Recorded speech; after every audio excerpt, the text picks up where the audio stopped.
Before we start, just a quick reminder to hit that subscribe button. Only 2% are subscribed at 1,000 subscribers. I'll be posting a special video. I yanked the knife back as the bell drilled. I'm Mara, 34. Lucas stiffened by the table, balloons bobbing, twins blinking.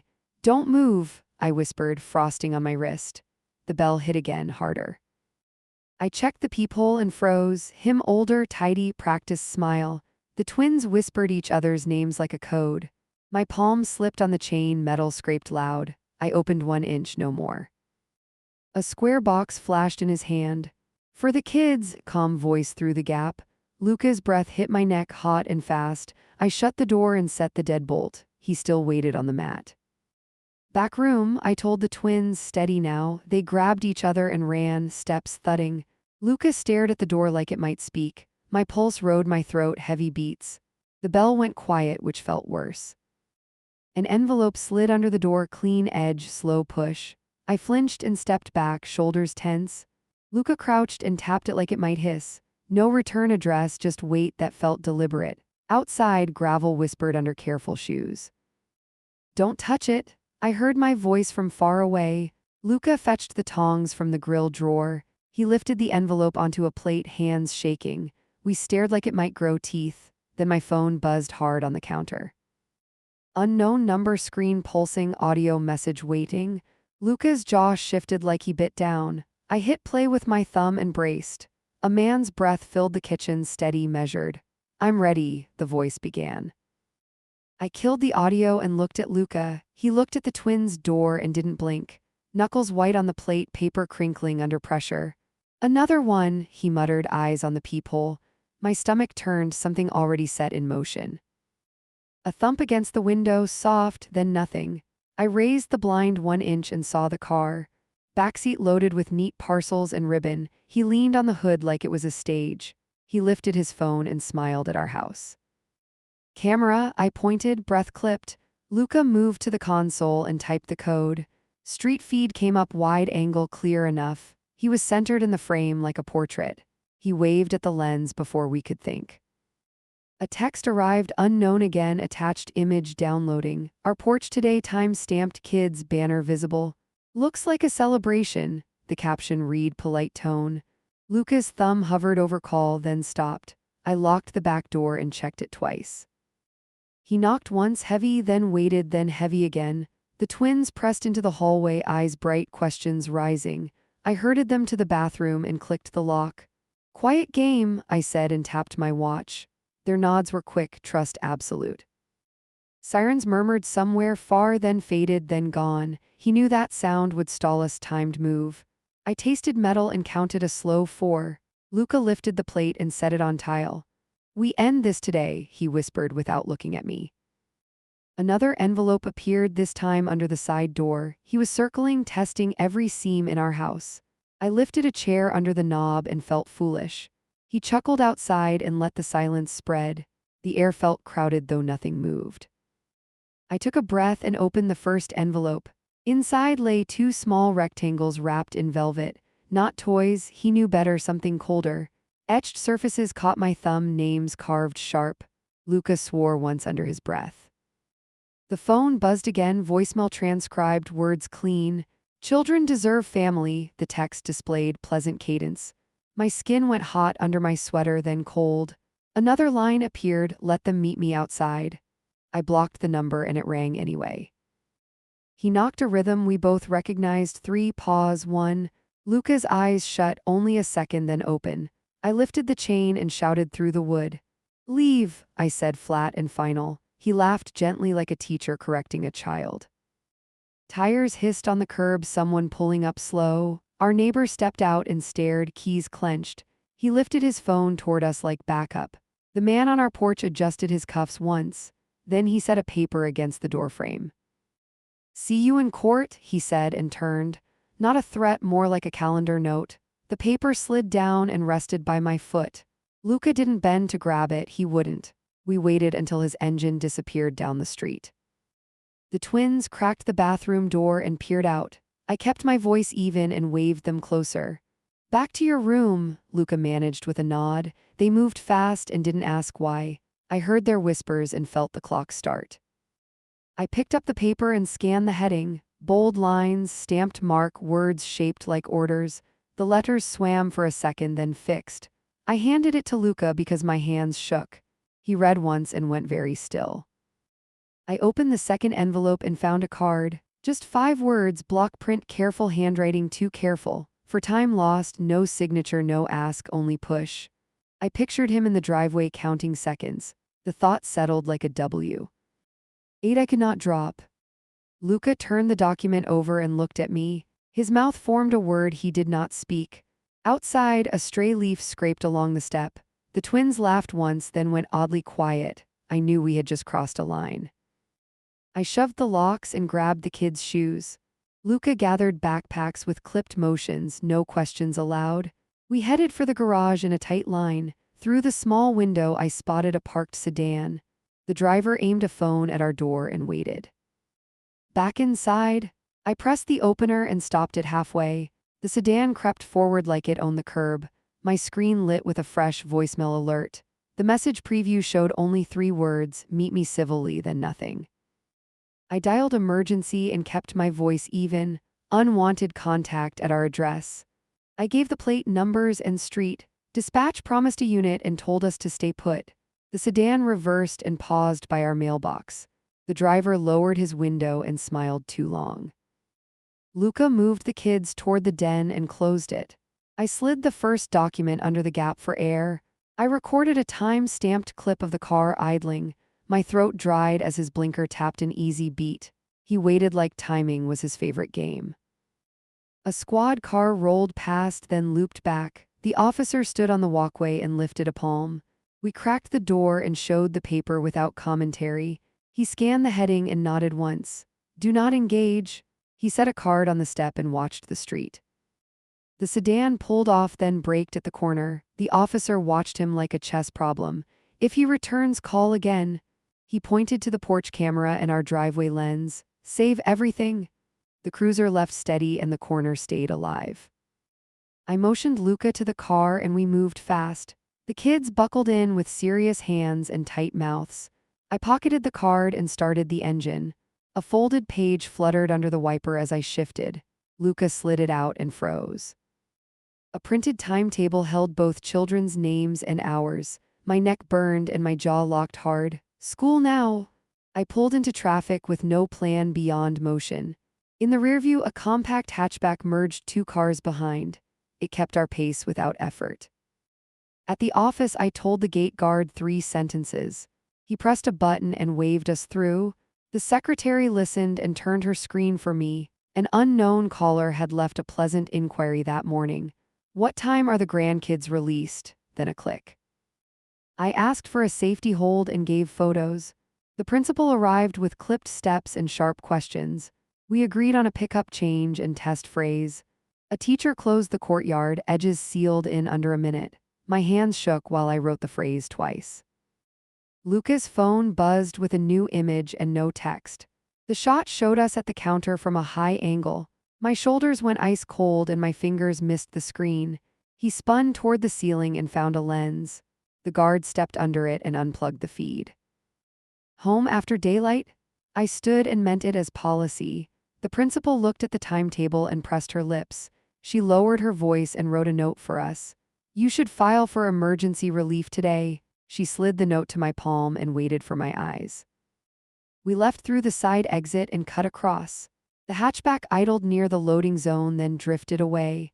I noted another plate and took another photo. My heart slowed to a hard metronome that never eased. Luca stared at his screen and wouldn't blink. At a red light, he leaned out and checked under the bumper. Fingers moved careful and found a magnet and a small disc. He dropped it in a lunch sack like it burned. I pulled into the station lot before the light changed again. We walked inside carrying a problem. The desk officer placed the device in a labeled tray. He printed a property slip and wrote a short summary. You did right. He asked for a statement with exact times. We listed minutes and license plates and the timetable copy. He nodded once and wrote a case number. Do not post anything. He pointed at our phones and tapped the counter. He wants your reactions recorded. The idea felt obvious and still hit hard. Luca signed the form with a tight grip. I kept my gaze on the tray holding that hard little secret. We waited in the car and agreed on the next stop. A legal office 2 blocks over would see us fast. I called and asked for the earliest slot today. The assistant offered a gap in 1 hour. I said yes and told Luca to breathe. A minivan rolled by our bumper and paused too long. The passenger lifted a phone and took one quick photo. I stared back until the window went up. My stomach knew we weren't dealing with one person. Luca tightened his belt and reached for my hand. We stay on script from now? I counted steps out loud like a drill. He glanced at the rearview and scanned corners and roofs. My pulse matched the turn signal and would not sink down. We pulled into a meter and kept our heads down. The phone rang before I could unbuckle, unknown again with a short video attached. The clip opened on our hallway from last night. The banner swayed and someone's shadow passed the wall. The video ended on our children's door in a soft click. I scrubbed through the clip frame by frame.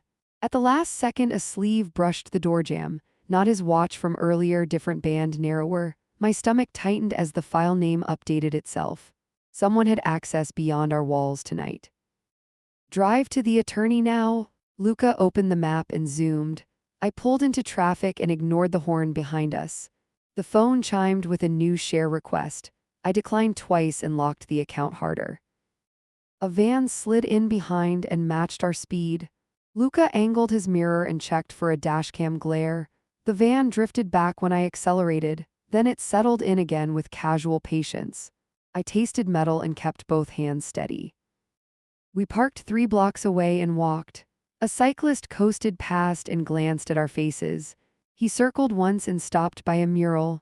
I clocked the logo on his shirt and stored it. He watched us enter the lobby without blinking. The assistant took one look at the printout and waved us in. No lecture, just steps. She placed a recorder on the edge. Tell me what happened today. We started with the driveway and ended with the hallway clip. Her pen stopped at the same frame that froze me. Emergency petition first. She typed fast and never looked down. Video evidence, attempted approach, tracking device. The words stacked like bricks I could stand on. She printed a draft and slid it across for corrections. A tap rattled the door and everybody froze. The assistant checked the camera and frowned. 2 men waited by the elevators with folders. Not uniforms, not delivery, too still. One held a clear sleeve with a stamped seal. Stay here. She stepped out and left the door open. I listened for raised voices and heard none. Luca's knee bounced under the table in tight rhythm. The recorder blinked a soft red that felt too calm.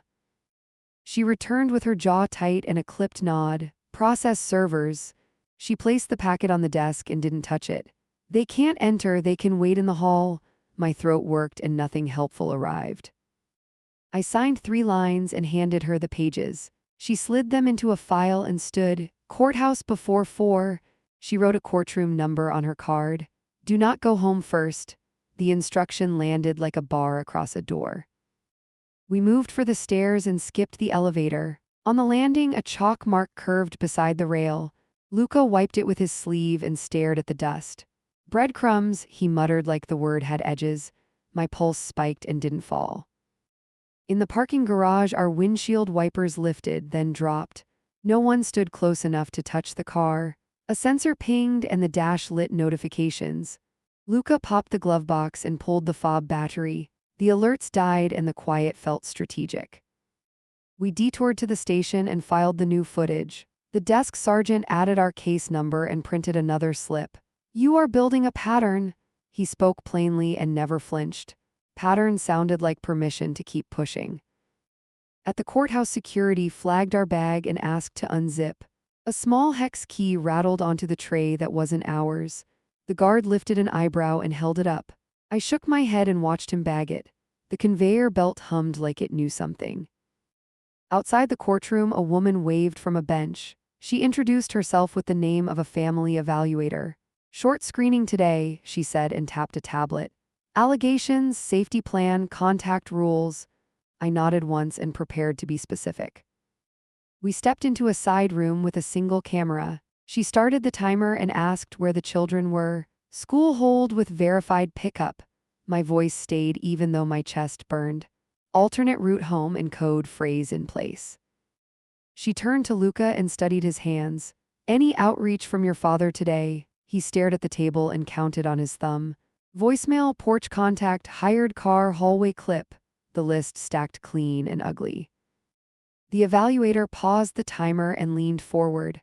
There is one more thing I need. She raised the volume on our clip and listened for room tone. A faint click repeated just before the shadow moved. She marked the timestamp and underlined it twice. We left our statements and waited near the window. Down on the plaza, the cyclist rode slow circles. He checked a phone and adjusted his cap. I kept my eyes on the handles to the street. The elevator chimed and my shoulders locked again. Our attorney strode up with a folder and 2 wristbands. Fast track hearing. She clipped the bands on us and lowered her voice. Judge wants to review the clip herself. I felt relief land like a weight I could finally carry. Inside the courtroom, the clock glared from above the bench. The judge watched the video on a small monitor. Her mouth tightened at the last second. Who else has keys? The words hung between us like a test. Only us and the property manager. I kept my voice steady and precise. No cleaners, no sitters, no locksmith scheduled. The judge nodded once and wrote 2 short lines. Return home with police escort today.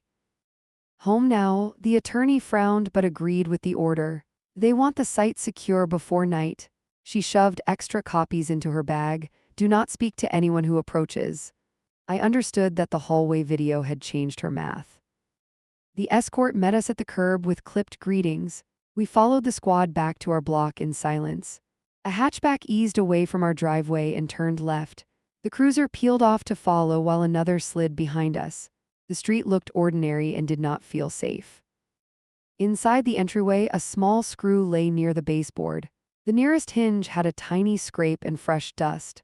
An officer used a simple mirror to check the gap. He nodded to his partner and lifted a brow at me. I knew the house had confessed in its own way. We moved room to room while they documented. One officer lifted the smoke alarm and stared at the back. He plucked out a wafer-thin card and sealed it. He wrote the time on the envelope and logged the serial. My legs shook as a different type of quiet formed. A knock came from the rear door and everyone froze. The partner checked the camera and then cracked the latch. Our neighbor stood holding a crumpled flyer with a service logo. This was on my handle yesterday. He pointed at a number and a time window.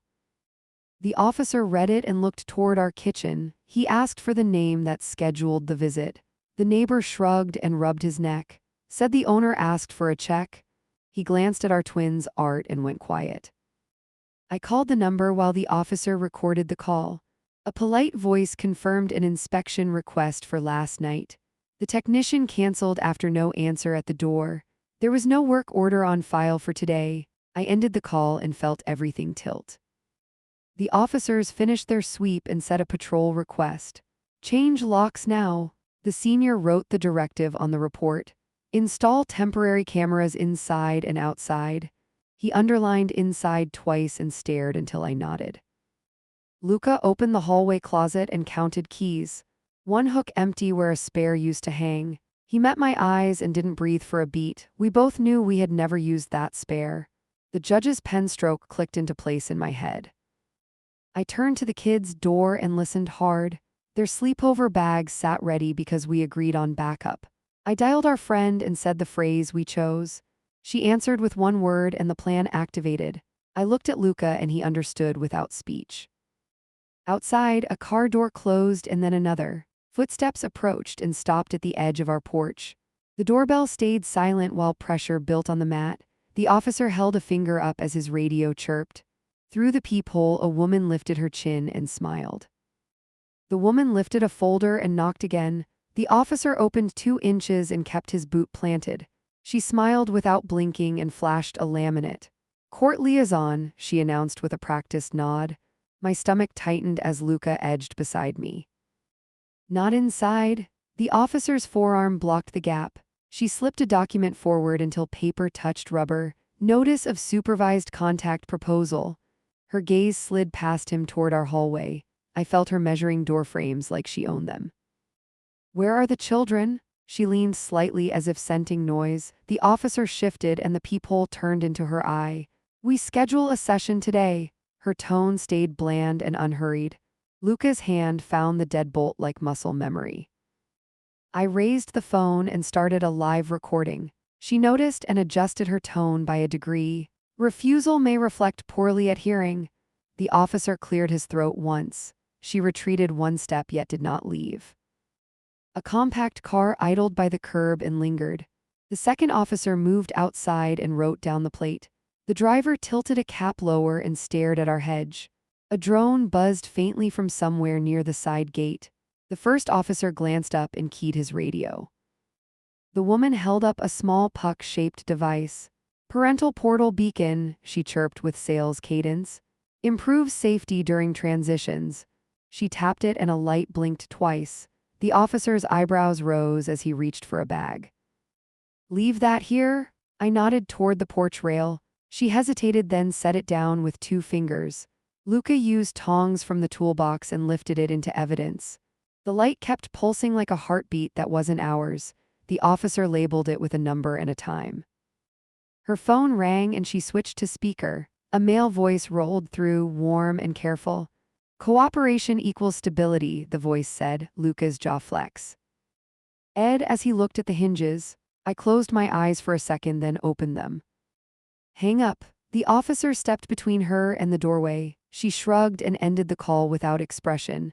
"I will note your posture today." She tucked a strand behind her ear with deliberate calm. I wanted to crack the laminate with my thumb. "Step back from the threshold." The second officer returned with a printout. He handed it to his partner and held out a palm. The woman surrendered another sheet with a faint smile. "Schedule still open until 4. She checked her watch and lifted her chin. We moved the kids to the back hall quietly. Bags already packed waited by the laundry door.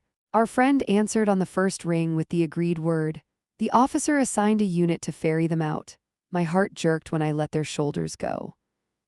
The woman leaned toward the side yard as if she heard us. The officer widened the gap and stepped forward onto the porch. "Please remain on the walkway." She backed up 3 paces and squared her feet. The compact car downshifted and crawled forward. One more knock at the rear entrance rattled the glass. The partner approached with a hand up and slotted a wedge. Our neighbor raised both palms and held out a key. "Found this near your trash bin." He looked over his shoulder twice. The head was worn like it had been copied. "Not ours." Luca compared grooves and swallowed hard. The officer bagged it and made a quick note. The neighbor scanned the street and rubbed his jaw. 2 guys walked past earlier, counting houses. The locksmith arrived under escort with a rolling case. The officers checked his license and shadowed him inside. He tested the front cylinder and frowned once. A thin shim slid out when he worked the latch. He looked at the officer and nodded to the camera. "Replace everything?" I signed for a full swap without blinking. He worked fast and steady while the officer filmed. Under the strike plate he found a tiny sensor strip. He sealed it and wrote down another serial. My hands shook only after he turned away. The woman on the walkway typed into her phone. A minute later a courier showed up with a bright envelope. The officer intercepted and scanned the label. "Open or refuse." I took a breath and pointed to the evidence bag. He slid it in and sealed the flap. My phone vibrated with a clip sent from an unknown account. The thumbnail showed our backyard gate, timestamp recent. The gate opened and closed with no one visible. A shadow grazed the camera, then disappeared from frame. The officer replayed it twice and tapped a note. He guided us room by room to capture fresh stills. In the twins' closet, a hanger bent at an odd angle. Behind it, a tiny hole revealed insulation dust. The officer placed a swab into a tube and sealed it. Luca stared at the hole and flexed his fingers. "Escort is ready for the children?" The partner's voice carried from the hallway. We brought the twins out with calm faces and zipped jackets. Our friend met them by the gate with a quick embrace. The cruiser pulled away slow while I watched the rear window. The woman recorded it on her phone like a checkmark. "We prefer transitions with both households present." Her voice stayed gentle as she reshaped the narrative. "Kids benefit from routine." Luca let out a breath that was almost a laugh. The officer's look cut her sentence off.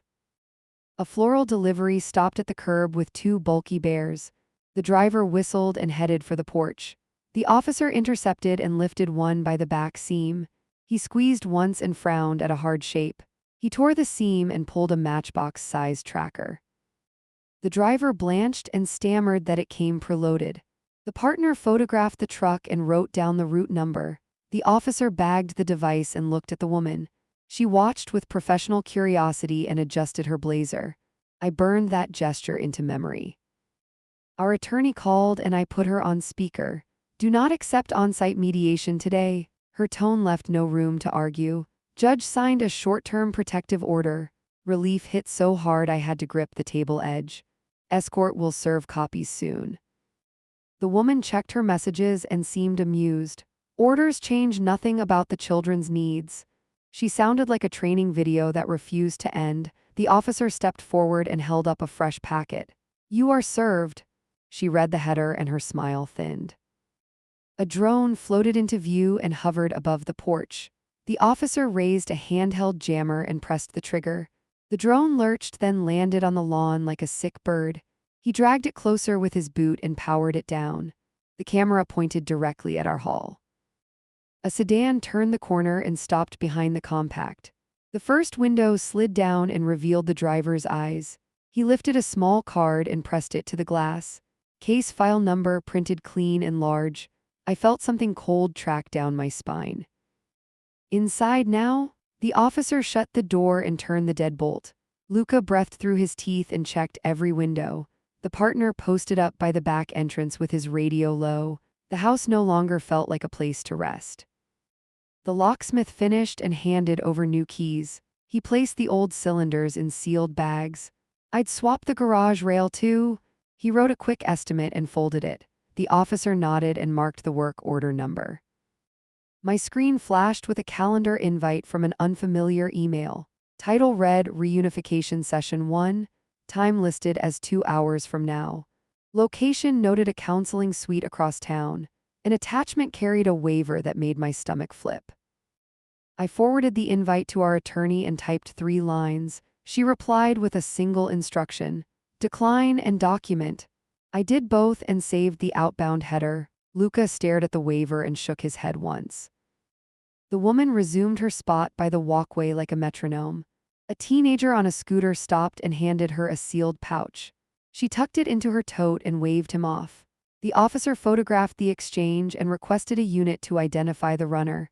This started to feel coordinated rather than casual. A call from the school lit my phone with urgency. The receptionist whispered like someone stood nearby. A man tried to confirm pickup time using our phrase with one word altered. She stalled him with a form and signaled security. I told her our escort already moved the children off-site. We need to relocate you too? The partner pointed to the bags by the door. Temporary housing until the order evolves. Luca looked around once like he was saying goodbye. I grabbed the file and the new keys and nodded. The woman saw movement and stepped closer again. If you leave now, you will escalate. She used a warm tone that begged trust. The officer opened the door just enough for his badge to show. Step back 2 more paces. She complied and kept that thin smile. We moved toward the garage with the escort front and rear. The locksmith pulled his van out to clear the path. A cyclist we had noticed earlier coasted across our driveway. He glanced at my face and then at the garage sensor. The partner noted his frame and called for a patrol to track. In the garage, the officer scanned for hidden tags. He found a small adhesive dot under the bumper. He scraped it into a jar and sealed the lid. The garage door rose and sunlight hit the floor in a hard line. I eased the car forward as the squad rolled ahead. 2 blocks away, the compact joined behind us again. The lead unit braked and swept. Arved behind it. Lights flashed and the compact slowed, then bolted down a side street. The second cruiser followed while we continued straight. My fingers cramped around the wheel. We reached a government lot with cameras and controlled entry. The gate lifted and the escort waved us through. Inside a small room, a clerk checked our case number. She printed wristbands with barcodes and handed over a booklet. Short-term relocation instructions inside.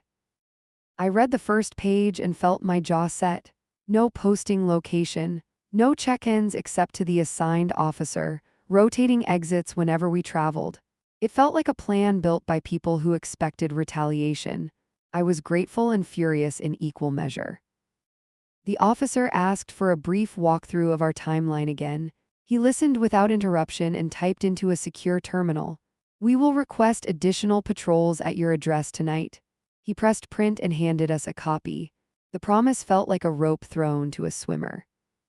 Our attorney arrived with a folder and a pen. "You will attend a full hearing tomorrow." She tapped the top sheet and looked up.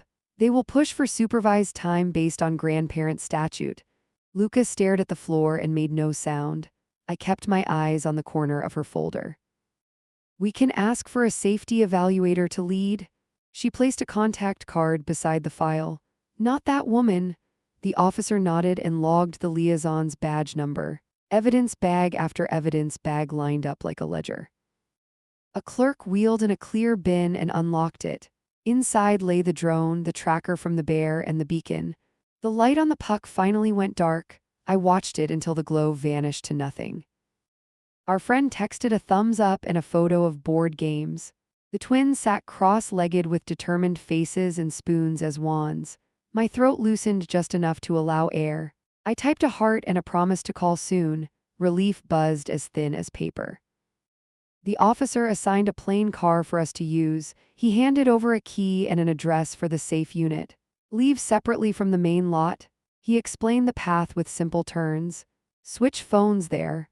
My thumb hovered over my contact list like a prayer. As we reached the exit door, my phone chimed again. A new account had shared a calendar labeled Family Moments. The first event showed tomorrow afternoon in a park near the river. A note underneath read, "Bring the watches." I declined while my skin crawled. The woman from our porch appeared at the far end of the hall. She had a clipboard now and a different smile. The officer stepped into her path and held up a palm. She flashed a document that looked official yet felt wrong. Security converged before she could speak. "Authorized only beyond this point?" The guard's tone cut like a gate. She backed away 2 steps and glanced past them, still hunting us. Her eyes stopped on me for half a second. Something like recognition flashed and then closed. I knew she would be waiting elsewhere. We left through a service exit and crossed to the auxiliary lot. The assigned car sat between 2 sedans facing outward. I slid behind the wheel and adjusted the mirror. Luca buckled in and opened the map to our interim address. A patrol car idled at the corner like a lookout. As I shifted into drive, a message pushed to the lock screen. A still image of our living room appeared, tonight's timestamp empty. At the edge of the frame, the attic hatch hung ajar. The officers had not touched that hatch. My hand tightened on the wheel until something popped. "Back to the house now?" The escort pivoted and motioned us to follow. He spoke into the radio with clipped phrases and clear numbers. The lead unit swung around and cut across 2 lanes. Every turn sharpened the edges of the day. We reached our block and found 2 additional cruisers. The porch was clear and the walkway empty. Inside, the first officer pointed upward toward the hall. The hatch sat open by an inch we had missed. He unfolded a ladder and climbed with deliberate care. Silence pressed as he disappeared above the ceiling. Dust drifted down in a lazy line. A long second passed with no sound at all. Then a short exhale echoed through the opening. He reappeared holding a thin black device with tiny prongs. "Signal repeater?" He bagged it with slow hands and checked the corners. Another officer leaned in and scanned between joists. A compact recorder lay wedged behind a beam. He lifted it with tweezers and sealed it while the camera watched. We stood under the hatch with our mouths closed. The officer looked at me and then at Luca. "This goes to forensics tonight." His voice stayed calm, but his eyes were sharper now. I felt the day bend toward a different fight. The doorbell rang once, soft like a tap on glass. Every head turned and shoulders rose. Through the lens stood the same woman from the walkway, no smile now, just calculation. She held up her clipboard and waited. I blocked the peephole with my palm and breathed once. The clipboard lifted higher like a dare. The lead cop nodded at me and cracked the latch. "State your purpose." She held the page up and waited for our flinch. New terms for contact? She slid one corner inside and kept her grip. The officer pinched the edge with 2 fingers and didn't blink. Leave it on the mat. Her jaw twitched, then she released. The paper lay there like bait. Documenting your resistance, she murmured while her phone filmed. The partner radioed the plate list we gathered earlier. A soft thud sounded above us from the open hatch. Every face tipped upward at once. The attic breathed back a pause that stretched. Backstep now? The lead cop moved first and signaled the second. He climbed again, shoulders tight, headlamp cutting lines. I held the ladder steady and locked my elbows. Luca stood with fists open and eyes fixed on the square. A scrape, then a grunt, then silence again. The officer's light shifted left and stopped. Got an imprint in dust. He sealed something small and flattened.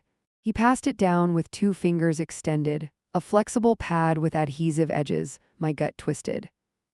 The woman called from the porch with pleasant volume. A therapist is waiting across town. She waved a pamphlet like a flag. Better to start before the hearing. The partner met her eyes without expression. Your presence is noted. A sedan rolled by slow and didn't continue. The grill dipped as the driver braked just beyond our fence. Another car turned in and paused like a decoy. The street felt staged by someone who understood angles. The lead cop adjusted his radio and called for another unit. My phone buzzed with a text from a new number. A single line read the park has shade and benches. Then a pin dropped near the river trail. I screenshotted, then blocked, then sent it to our counsel. Her reply arrived with 2 words, preserve everything. Luca turned our kitchen camera to face the hallway. He checked timestamps, then checked them again. A blink in the footage lined up with the attic clip. Repeater synced with motion, he whispered like a calculation. The officer logged the times on his pad. The doorbell chimed twice fast, then stopped. Our neighbor's teen stood nervously with a small notebook. 2 guys in vests looked over your panel.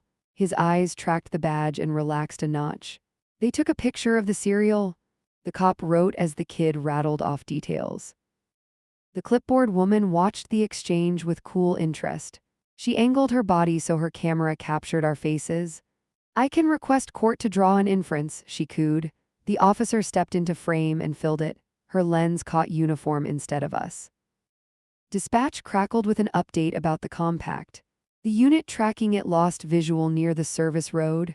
A 3rd car reported a cyclist matching our earlier sighting. The pattern tightened around our block like a net. I felt my shoulders hunch against an invisible pull.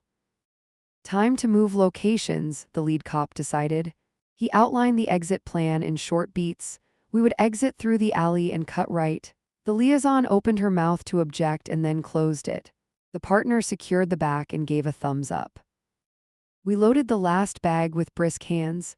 I checked the hallway one more time and caught a flash. A small dot blinked under the baseboard near the vent. I pointed and the officer knelt.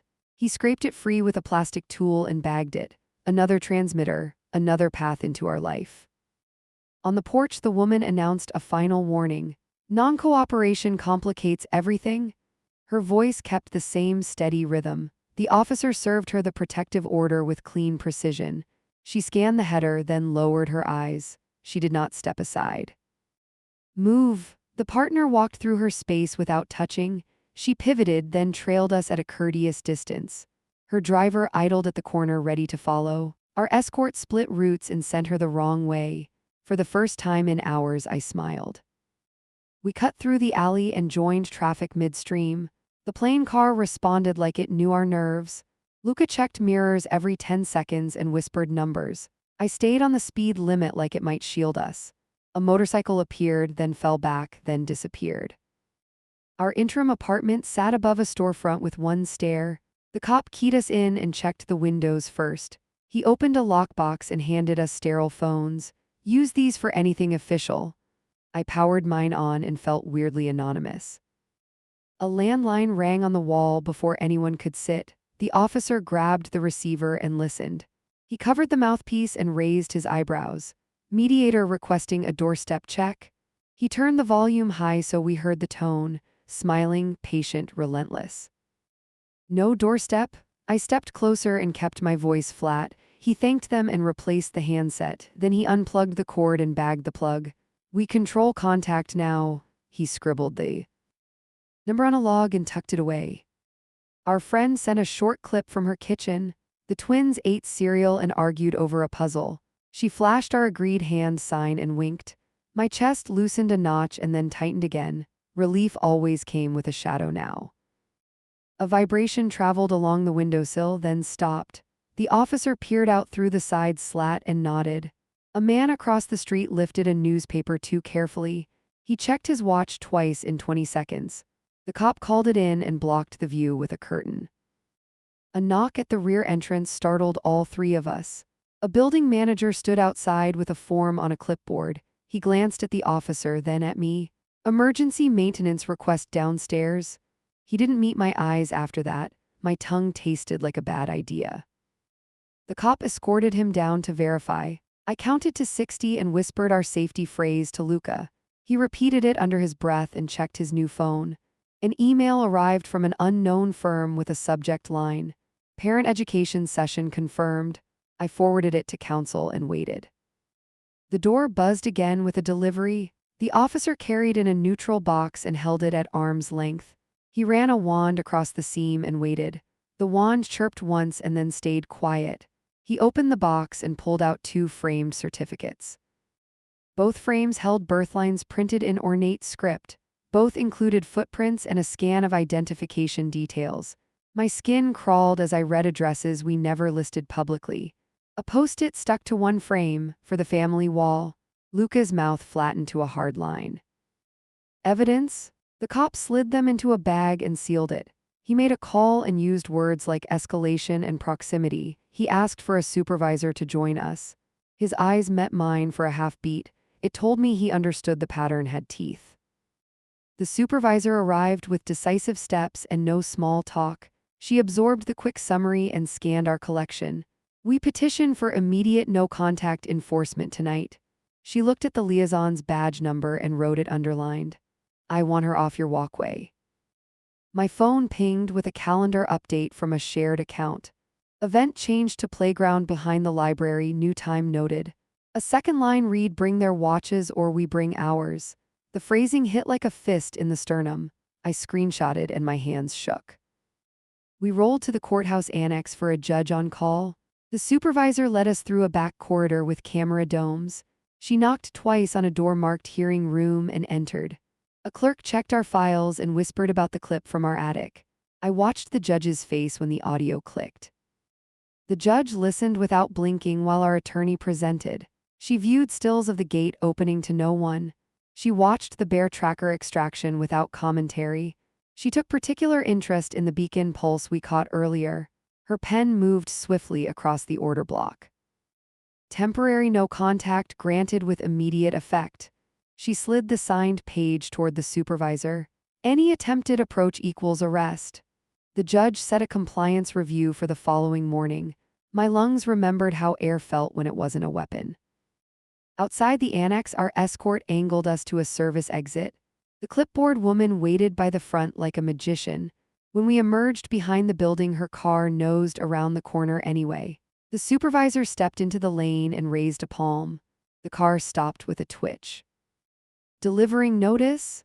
The supervisor held the order at chest height. The driver rolled the window an inch and took it. He checked the header and eased away with mock care. We caught a glimpse of the passenger and both recognized the jawline. My mouth went dry. "Back to the unit for now?" The supervisor walked briskly and kept her radio open. Luca squeezed my hand once as if to ground us. I squeezed back and felt a thin tremor. Adrenaline had been my diet all day and it was failing. At the apartment door, a paper strip had been tucked in. It bore our case number in block letters and a sticker dot. The supervisor swore under her breath and called it in. She bagged the strip and scanned the frame. The lock clicked like a throat clearing. We entered and found a single envelope on the table. The manager's skeleton key hung from a ribbon on top. The supervisor gloved up and opened the flap. Inside lay a typed promise to leave us alone if we cooperated. It read like a truce request from someone who never stopped moving. "Manager admits a call from a woman offering cash." The supervisor's phone relayed the downstairs interview. He turned it down and refused the money. She nodded once and kept him out while they verified his story. My knees softened with something like gratitude. Our attorney arrived with printouts for tomorrow's arguments. We will focus on interference and surveillance. She slid me a list of talking points. Short answers, concrete example. No adjectives unless they serve the point. I understood the assignment in my bones. She played the attic clip again with the volume raised. The faint click repeated before the shadow crossed the frame. Metronomic, she murmured while tapping the timestamp. The supervisor cross-referenced the drone's memory card, times lined up tighter than chance. A message landed on the burner with a single emoji, a clock face with hands pointing to 6 and 12, then a dot, then nothing. The supervisor forwarded it to digital forensics. I tasted copper and looked at the ceiling as if that could help. The building alarm triggered for a second and died. The supervisor checked the panel and frowned. A tamper alert had popped and cleared itself. She posted an officer at the rear stair with a chair. He sat and wrote in his notebook without lifting his head. The twins called on video from our friend's kitchen. They held up a drawing of 4 stick people walking a dog. Luca smiled hard, then softer, then real. I told them we loved their plan for tomorrow. We hung up on laughter and a question we promised to answer later. A knock at the front made me cold again. The supervisor opened and found a courier with flowers. He offered a clipboard and held out a pen. She took both items and turned them upside down. A wafer fell from the pen barrel onto her palm. She grinned without joy. She cuffed the courier and read him a script. He shouted that he just delivers boxes. The wafer recorded his panic anyway. Patrol escorted him out with the bouquet left behind. The stems went into an evidence bag with a rustle that sounded like relief. Pack minimal and be ready to transfer again? The supervisor mapped a fresh route across her pad. We will switch vehicles midway. Her tone held no drama, just schedule. I folded clothes into a bag while Luca counted small items we could not lose. The burner lit again with an invitation replacement. New location, earlier time, different park. It ended with see you or see the judge. I copied it to our counsel and put the phone down. Every nerve in my arms buzzed like a live wire. The supervisor poured 3 paper cups of water. I held mine and didn't drink. Tomorrow we ask for a focused injunction on tech misuse. She laid out the bullet points with crisp edges. We anchor everything to child safety. She looked at us both and let silence land. A dull thump came from the stairwell, followed by a curse. The officer outside the back door called for assistance. The supervisor moved fast and drew her attention like a net. I pressed my ear to the inner wall and listened. Footsteps scrambled downward, then a door slammed hard. We reached the alley and caught the tail of a runner. The partner gave chase with longer strides and better shoes. He cornered the man behind the dumpster and pinned him lightly. The man dropped a pouch and started to bawl. Inside the pouch lay keys, a tiny camera, and a list of times. Paid by a woman in a blazer with a soft voice. The runner sobbed through his practiced lines, just wanted schedules and door codes. The supervisor leaned in and took a slow breath. She radioed the charge and recited our case number like a metronome. Back upstairs, I changed the passcode on every device. Luca reset the router and scribbled the new string. The supervisor called a tech to harden the unit for the night. He arrived with tools that looked ordinary and moved like a surgeon. He sealed vents and scanned seams until his jaw unclenched. The burner blinked with one final message before midnight. A single sentence arrived and sat like a stone. We can stop this if he stops lying. I read it twice and handed it over. The supervisor took a photo of my face rather than the screen. We slept in shifts with one eye open each. At 3 a.m., a patrol car idled on the lane for 10 minutes. At 4, the building phone rang 3 times, then stopped. At 5, our friend texted that the twins were still asleep. I watched the door and waited for morning to force our hand. I woke to the hallway alarm chirping twice. The supervisor was already at the door with her radio. Up, we're rolling now. I grabbed the folder and the burner. Luca tied his shoes with rough fingers and nodded once. We hit security at the courthouse before opening. The bailiff scanned our bands and waved us through. Our attorney waited inside with 2 fresh motions. Short answers, no speculation. She pressed a pen into my palm. I gripped it like a seatbelt. The liaison stood by the opposite wall with a tidy smile. A man in a dark suit hovered 1 step behind her. His jaw clicked when he swallowed. The bailiff clocked the pair and called for order. My heart kicked hard and stayed high. Case on calendar? The clerk read the caption without looking up. We took seats at the front while the supervisor stacked exhibits. The judge entered and focused on the top page. We will address safety first. Her tone snapped like a switch. The drone footage played without sound, then the attic clip with the faint click. The judge leaned closer when the timestamp synced with the gate. Who authorized these devices? Her gaze moved to the liaison's table. The man behind her blinked slow. Request to dismiss the temporary order. The liaison rose with her hands folded. Proposed contact under neutral supervision. She gestured at a counselor seated in the 3rd row. The counselor straightened and clasped a folder like a shield. Our attorney stood and pointed to the beacon. This was planted during attempted approach yesterday. The supervisor lifted the sealed bag and named the model. Capable of room-level tracking? The judge wrote a line I could not see, my throat loosened by a thread. The bailiff crossed the well with a new printout. It carried a list of outgoing calls from an unknown line. The top entry matched the school receptionist's number. The second matched our friend's home phone. The judge's pen stopped midair. Where are the children now? The judge looked to me, not to counsel, with a vetted caregiver under police escort. My voice held steady because it had to. Fresh code phrase confirmed this morning. The judge nodded once and looked to Luca. Any contact this morning? Luca unclenched his hands and faced her. 2 calendar invites from burner accounts. He tapped the folder without opening it. Both declined and preserved. The judge wrote another line and lifted her chin. The liaison introduced a reunification specialist by name. The specialist stood and offered a gentle nod. We prioritize structured meetings. She kept her voice warm and steady. The judge gestured for her to sit. The warmth cooled in the space between us. The courtroom door opened and a deputy hurried in. He whispered to the supervisor and pointed to his phone. She showed the judge a live shot from a street cam. The river trail appeared with benches and a man facing the water. He checked his watch and lifted a small box. The judge shifted her gaze to the liaison. Is that your client?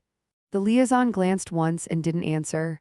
The man on screen turned and the angle caught his profile. My stomach flipped like a trapdoor. The bailiff was already moving for the hallway. Our attorney requested immediate confirmation of the no-contact terms. The judge signed the extension without pausing. Any approach triggers arrest. Her voice lost all smoothness. The clerk stamped the order 3 times for emphasis. The sound anchored me in the chair. The liaison tried again with best interests. She described a gentle schedule with brief check-ins. The judge raised her hand and cut the air. Safety precedes schedule. The specialist closed her folder and stared at her shoes. The room settled into a new shape. A second deputy appeared with a tablet. Live feed showed patrol near the river trail. They approached the man from both ends of the path. He lifted the small box and spoke into it like a mic. The deputy increased the volume so we could hear. Tell the truth now? The man's voice carried thin and clear. Tell them I tried. A bench camera caught a second person half hidden. The lens found a familiar blazer angled away. The supervisor marked the frame number with a quick pen stroke. The judge tapped the bench wood once. Bring him to holding. The deputy hustled out with the order. The liaison whispered to the specialist and turned back. He wishes to apologize to the court. The judge didn't blink. He can apologize from custody. Our attorney placed 2 engraved timepieces on the table. Each sat inside a clear bag with the engraving obscured. These arrived unrequested. She logged the chain of custody on the record. The judge studied the weight through plastic and sighed through her nose. A sharp tone erupted from my burner. A new event dropped onto the shared calendar. Title read Last Chance Before Noon. Location pin landed 2 blocks from the twins. I raised the phone and the supervisor took it from my hand. She forwarded it to digital and to patrol near our friend's street. Do you feel targeted? The judge looked at me again. Yes. I held her gaze because shrinking would not help. Targeted and recorded. Luca nodded once and kept his chin level. The judge's mouth tightened. The door opened and the deputy returned. Subject in custody downstairs. He passed a bag to the supervisor. Inside lay a matching tracker, a prepaid phone, and a folded note. The note read for time lost. The judge stared at the words long enough to make them smaller. The liaison requested a pause to confer. The judge granted 5 minutes and left the bench. Our attorney leaned close and whispered 2 items. Request evaluator swap. Ask for monitored communication logs. I nodded and placed my palm flat on the table. In the corridor, voices rose and then flattened. The specialist argued for a session even under the order. The supervisor stood by the door and did not move. The deputy kept watch on the river trail feed, now quiet. My heartbeat slowed to something functional. We reconvened and the judge returned with a clean face. Evaluator reassigned effective immediately. She read the name of a different professional. All proposed communication must be written and archived. The liaison opened her mouth and closed it. The specialist folded her hands and stared at the clock. Counsel, any additional requests? Our attorney stood without rustling a page. Home tech hardening under police oversight this week. The judge nodded and added it by hand. School pickup protocols to remain locked. Another line appeared with her pen. Any third-party courier approaches to be treated as contact attempts. A bailiff entered with a sealed envelope. He handed it to the judge, who lifted an eyebrow. Inside lay 2 printed screenshots of our living room from last night. The angle matched the attic recorder's position. The judge's jaw tightened. Chain of custody. The supervisor took the prints and logged the courier's route. The liaison asked to speak with her client in holding. The judge allowed 10 minutes and set a timeline. We finished today. Her tone ended debate. Our attorney exhaled like someone who could finally blink. I tasted salt and breathed against it. We waited on a hard bench while the clock beat. The river trail feed showed empty paths and a trash truck lumbering by. A patrol car parked across from our friend's building and did not move. I called her and used the phrase we built yesterday. She repeated it back and added one new word: safe. The bailiff called us in and we stood. The man entered from the side door flanked by 2 deputies.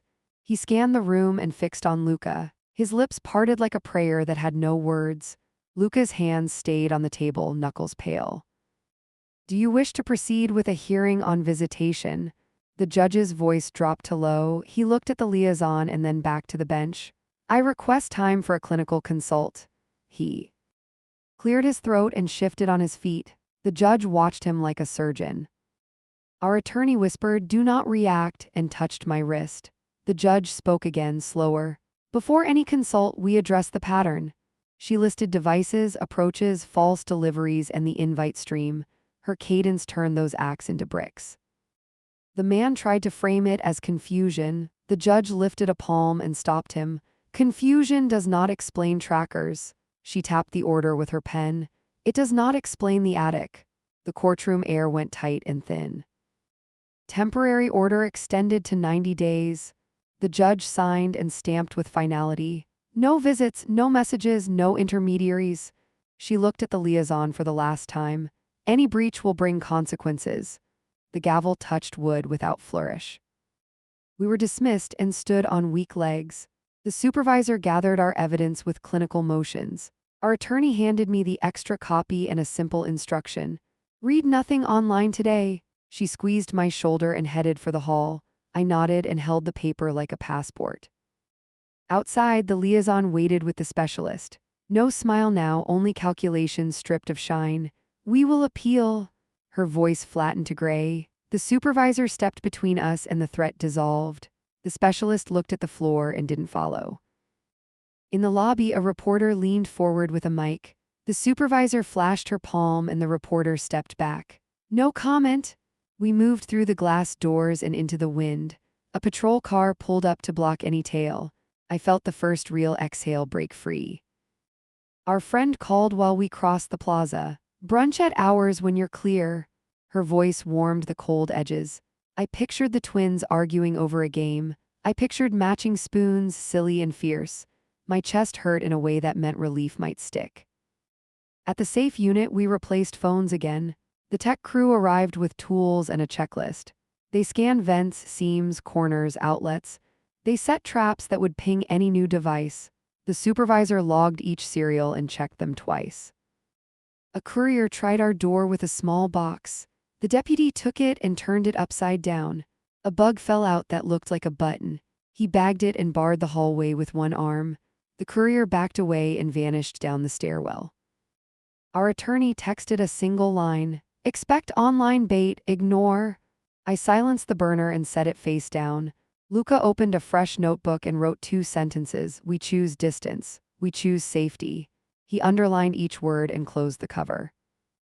We drove to our friend's place with the patrol behind us. The twins charged the entry like a relay team and crashed into our knees. I counted to 4 while holding them tight. Luca kissed their heads without speaking. The supervisor watched the street and nodded once. At the table, the kids showed us a new code. One tapped twice, the other tapped once. It meant all clear and we understood. I laughed because my body needed to remember how. Then I watched the window until my pulse matched the room. Our friend slid a bag across the counter. Inside lay the engraved metal pieces we had sealed. "What do we do with these?" Her mouth twisted like she tasted iron. I took the bag and held it at arm's length. The weight felt like a dare. We drove to the station and checked them into property. I signed the slip and handed over the bag. The clerk stamped the line and looked at me. "You're making a record." It sounded like permission stitched to praise. I pocketed the copy and breathed. Back at the unit, the supervisor reviewed tomorrow's logistics. "We'll rotate routes and passwords again." She scribbled a grid with neat lines. "Start therapy intake for the kids today." I nodded and booked the first slot on the list. Action felt like armor. Evening slid toward us with fewer interruptions. A single spam invite popped and died. A car slowed on the lane and moved on. The tech crew finished and left monitors humming. The space grew quieter in a new way. Before bed, I wrote a short note on plain paper. 4 lines with sharp edges and no poetry. "We are safe. We are done. Do not contact us again. All future attempts become evidence." I folded it and sealed it for counsel. Luca stood by the window and held still. "We keep this line." He tapped the sill once and met my eyes. "We hold it if it shakes." His voice carried something steadier than defiance. It sounded like a promise we could lift. We put the kids to sleep at our friend's place again. We stayed by the door until their breathing evened. A patrol car idled outside and then circled the block. I memorized the sound and felt my shoulders drop. Tomorrow would still be work. Back at the unit, I turned off the burner. I placed it in the bin the tech labeled discard. The room hummed with ordinary noise and nothing else. I closed my eyes and waited for the twitch to fade. It did not, but it eased. The supervisor T. Exted the final itinerary for morning. Court review. Lock changes complete. Patrol schedule updated. She ended with 3 words. "You did right." I stared at the screen until the letters steadied. I shut the lights with one hand and reached for Luca's wrist. He squeezed back once and let go. We lay down fully dressed and faced the door. Somewhere a distant horn marked the hour. I counted the beats and let the quiet hold.